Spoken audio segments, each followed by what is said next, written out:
Hello and welcome to our channel, Always Keep Moving. We are Anna and Kelvin, and 9 months ago we quit our jobs in Sweden. Since then we've been travelling around the world. Our journey so far has taken us through Latin America, Southern Africa, the Middle East and Southeast Asia.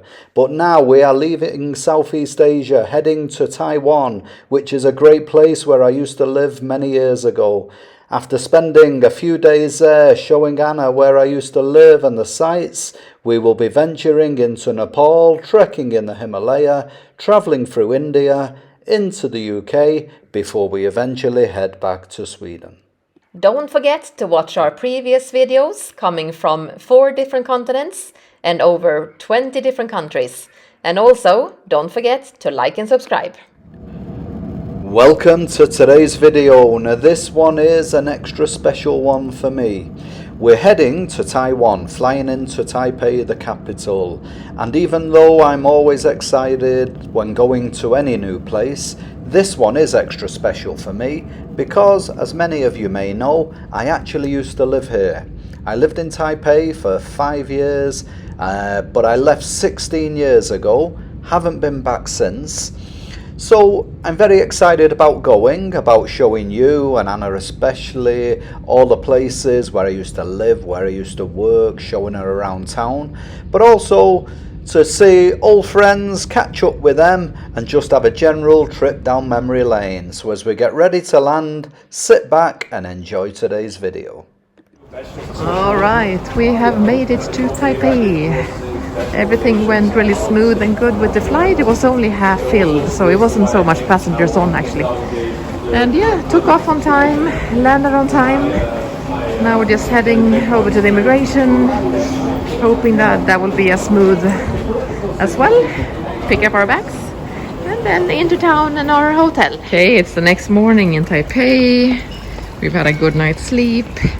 We are on our way to meet Kelvin's friend. It's Steph? kind of okay. Yeah. We'll show you inside. I'm meeting Steph on the corner here. This is our hotel. And now Kelvin is going to meet his friend Steph that he hasn't seen for... Well, we actually did see him in Sweden in 2018. So it's 5 years ago. That was the first flying visit I'd seen him in probably 16 years. And that was just an hour or two to hang out as they were passing through. So yeah, it's going to be a proper catch-up this weekend, so I'm excited. And I think, no, I don't think that's him. No, I don't think that's him. That's more a delivery man. This is going to be a great weekend, you know, as long as the rain holds off. Yeah. It's a little, cloudy, yeah. so you're not seeing it in its full glory, but it is. I mean, I'd be lying if I said Taipei is one of the nicest cities in the world, but this area of Taipei is. It's a really special place to live. So, yeah, it's going to be a good weekend. All right, let's see if we can find him.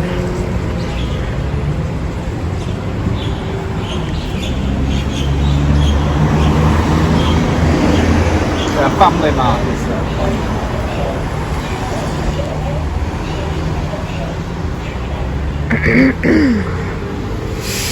Reunion after 5 years. There he is. He's reluctantly going to be on video whether he likes it or not. You're looking old. I know. You're looking old too. I know. So I'll just give you a bit of an overview of my friend Steph. We met in Nepal, trekking in the Himalaya in '96. We're almost identical in age. Our birthdays are literally a couple of days apart. So we celebrated our birthdays up at the Annapurna base camp back in '96 and basically been friends ever since. A year or so after we finished trekking, Steph met Leia, who's now his wife. She in the Philippines. She was living in Taipei. Steph followed her here and basically is still here 30 years later. When I came in 2001, I came just to visit Steph for a short holiday. To cut a long story short, ended up staying 5 years, and the rest is kind of history. When Signe came along and Signe was born, I moved to Sweden. But when I left in 2006, I'd not seen Steph had a very brief little catch up one day when he was passing through Stockholm. So we just had a 2-3 hour catch up, and then we had to leave. So it was a reunion after basically 16 years, and it was great to see him. He's one of my best friends. I think the world of Steph. I think he's one of them people that are just impossible not to like, you know. I mean, he just wins the nicest bloke of the year award without even trying every year, you know. So he's a 10 out of 10 bloke. It was great to see him again. And then what he did, he took us for breakfast, a local Taiwanese breakfast at his favourite local restaurant. He's had to go back to the office. I'm taking Anna around, showing the area where he used to live and work, etc. And then tomorrow we'll be venturing, and Steph will be showing us a lot more of Taipei.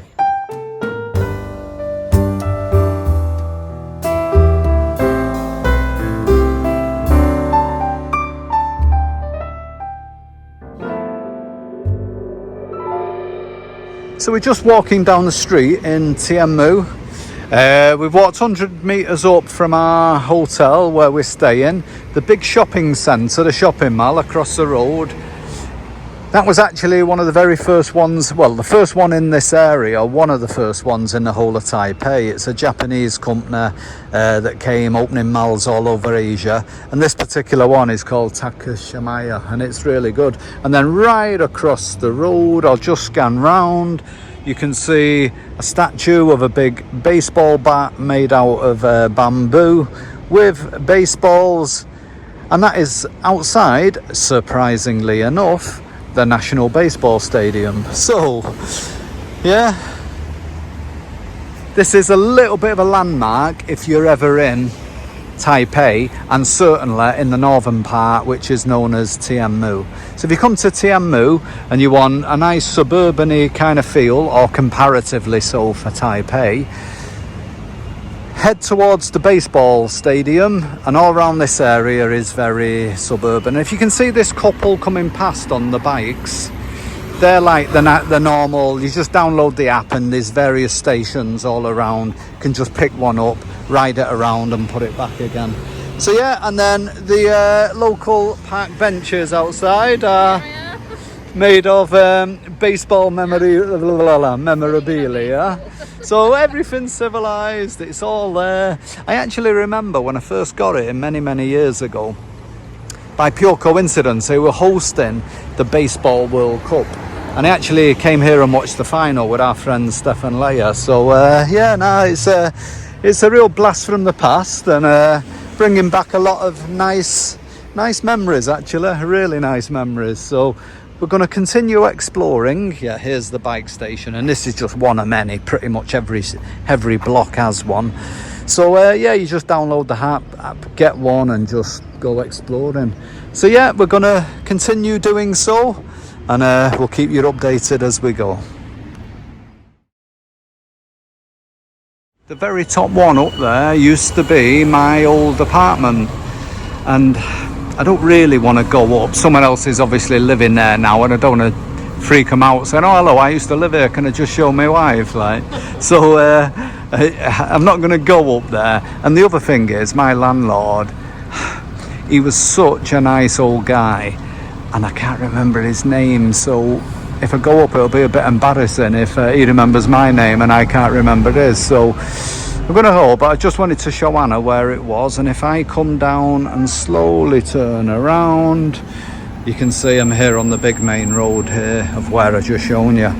So yeah, it's a real walk down memory lane here. Yeah, our fellow neighbour is coming in and getting ready. And nah, it was great days living here. Nothing but happy memories. I mean, the gym is literally across the road there. So we're going to go across and I'm going to show Hannah the gym now. It's actually called World Gym now. And if I'm honest, it's looking a little bit old now. But it was brand spanking new when I lived. Well, having said that, was 20 years ago. So yeah, of course, if it's 20 years old, it's not going to look super new. So, you know, and I mean, the odd little shops and restaurants here are new, different, as you can see. I mean, that goes without, you go anywhere 20 years later, you're hardly going to have exactly the same shops there. If I'm honest, I don't really recognise any of them except for the gym, but yeah, it's still good to see, I gotta say. It's still really good to see, actually. So we'll go and have a quick look at the gym, and then I will show you a little bit further up to another apartment that I used to live further up the hill. But this is Chongshan Beilu Chi Duan, Chongshan North Road, Section 7. And as you can see, it leads up to the mountains, Yangmingshan Mountain, which is great. You can go up there on your scooter and take in a little bit of fresher air and have more panoramic views of Taipei. But hopefully as the weekend goes, I'll show you all around this area. So I crossed over the road to the gym, but none of my ex-colleagues were still working there, so there wasn't too much point spending time. We went home, got ready for our reunion with a few old friends, and it's good to see that some people haven't changed too much. All right, it's Saturday morning here in Taipei, and Kelvin's friend Steph and his daughter Jasmine have brought us up onto the mountain. Good morning. Yeah, sorry, we're doing YouTube videos here, so you might be on video today. So they have taken us up high up on a mountain here in Taipei. Just a short little drive directly off the city. But as you can see, it's quite cloudy up here, and it's a little bit misty and rainy. So they say it's always quite unpredictable up here. You can come up here and it can be great views. You can see like pretty much the whole of Taipei, or it can be like this. But we're still gonna have a little walk up here and look around and see if we end up seeing anything of the city. Now, years ago when I lived here, these used to just roam wild, and there was no real like proper pathways like this. It was just basically just loose paths and you wandered by yourself. And then apparently just a few years ago, a woman was teasing one of the buffalo. Needless to say, it reacted and she got injured.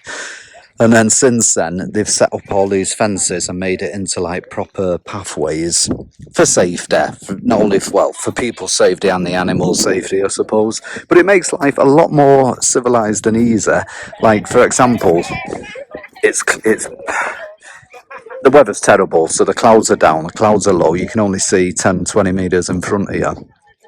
So if you didn't have these organized paths, you wouldn't be able to hike safely in this kind of weather. So luckily for us, they have them now, so we can hike, and yeah, it looks great. Okay, they come a little bit closer now, so I'll give you even more of a close-up. There we go.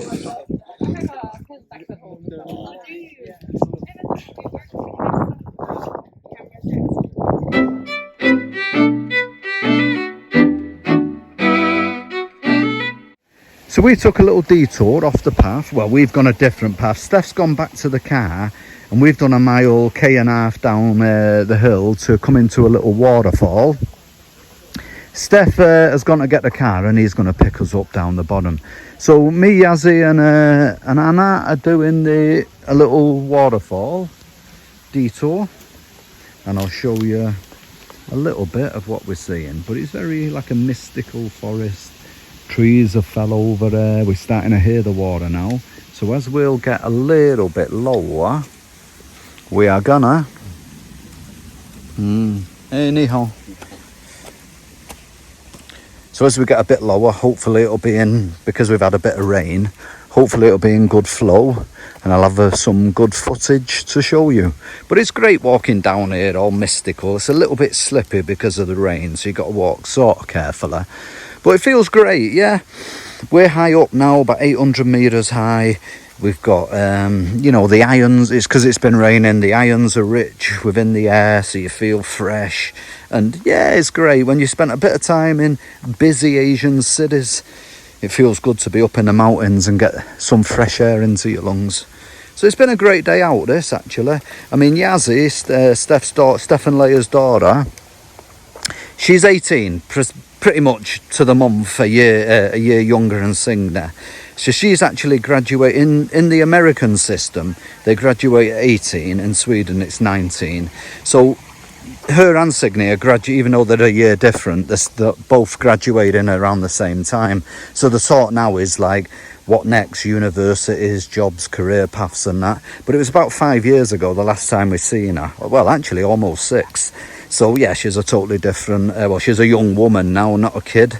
So it's been good catch-up times. It's been a really great day. For me personally, catching up with old friends and to see a bit more of the Taiwanese countryside as well. So yeah, it's absolutely great. Yeah, Anna and Yazzie are yakking away about photography and whatever. So they're getting on like a house on fire. So that's good to see. I can sit back. Hey, ni hao. I can sit back and enjoy the scenery. Okay, when we get to the waterfall, I'll check in. We've just got down to the main viewing area of the waterfall. And it's actually bigger and more impressive than I expected. I'll just come round so you can see it in full flow. Oh, we have come to one of the main attractions here when we're up on the mountain in just outside Taipei city, and it's a beautiful waterfall here. Ah, look at that. I mean, it just feels like you are in the middle of the rainforest. It's gorgeous.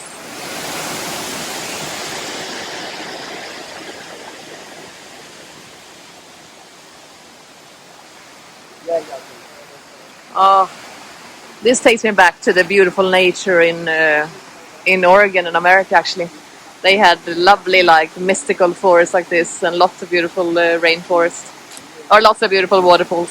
Ah, it's great, really Just beautiful. spotted a good little lookout spot, and on this little clearing, we've got a good overall view. So a nice little meandering waterfall going up into.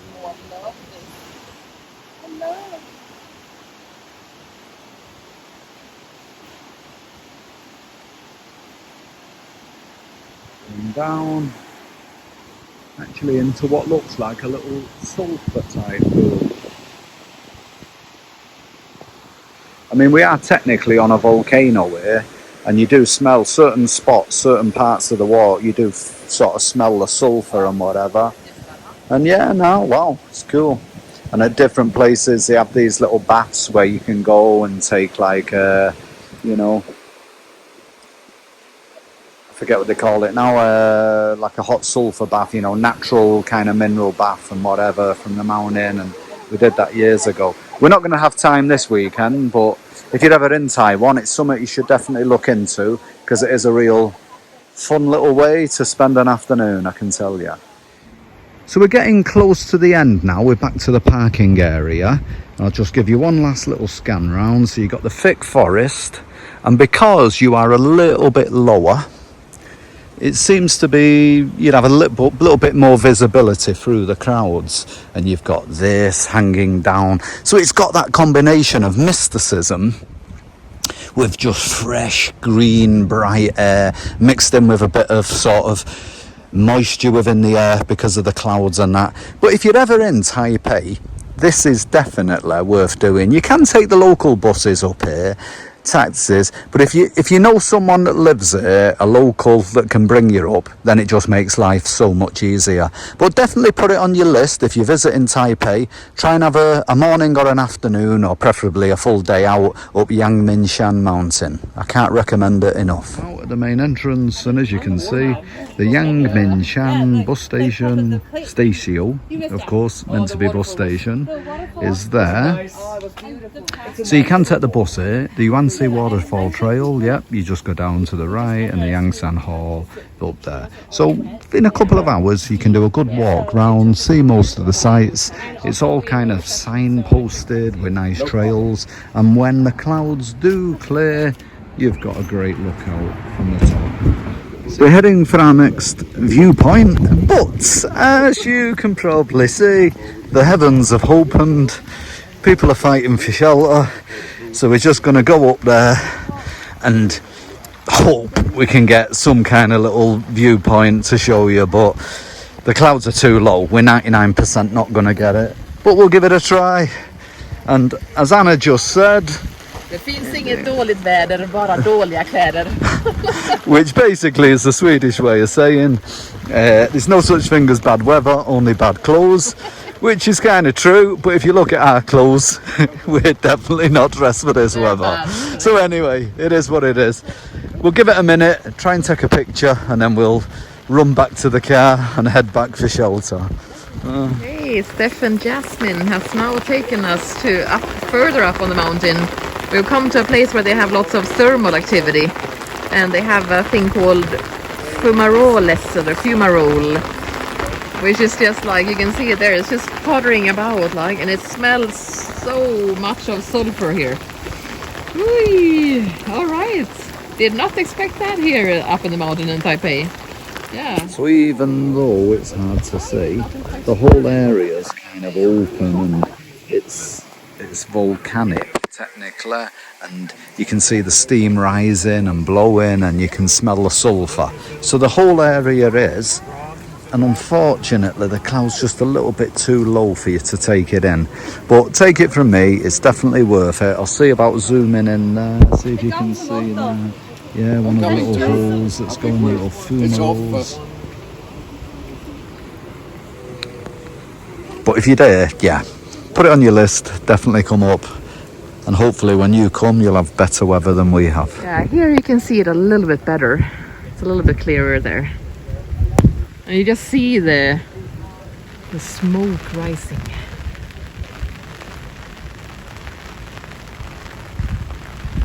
Yeah, super crazy. So we just got to the next little, whatever you want to call it, fumarole. And Steph's warming his hands on it, trying to warm up. You can actually feel the heat a couple of meters back. And I'll try to zoom in so you can see it bubbling away. Yeah, just about there. So you can see the amount of heat. It's like being stood right near a boiling kettle, really, you know what I mean? So, and these, and then all around you can see the steam rising. So it's all smelly. It's like Rotorua in New Zealand. But yeah, it really does. And with the mist and everything, it gives it even a little bit more mysticism, really. It's a little bit kind of, you say, Lord of the Rings kind of, you know what I mean, like kind of feel to it. But yeah, nah, it's been a really good day, really good day. So they have these cherry blossoms along here. I think they're probably just finished slowly now, but you know, they come out. I might just try and... Yeah, a few little cherry blossoms. I really like that. Is also a little bit on my bucket list. I would really like to be in Japan at the time of the year when they have their big cherry blossoms. Yeah.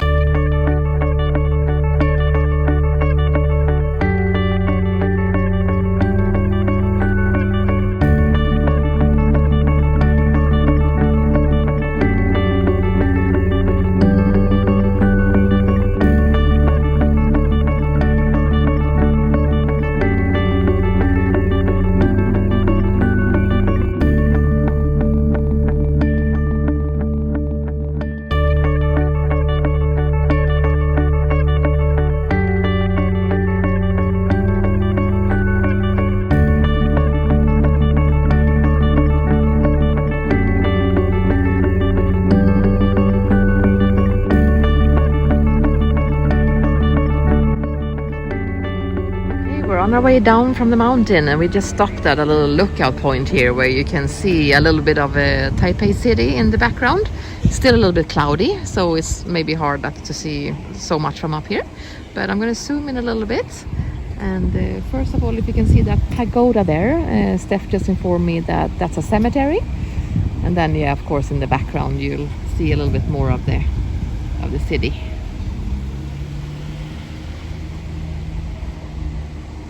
And all of a sudden the rain stopped, and the sun is peeking out a little bit, and it got a little bit warmer as well. So it's just really just on top of the mountain that it was really a little bit colder and foggy and rainy.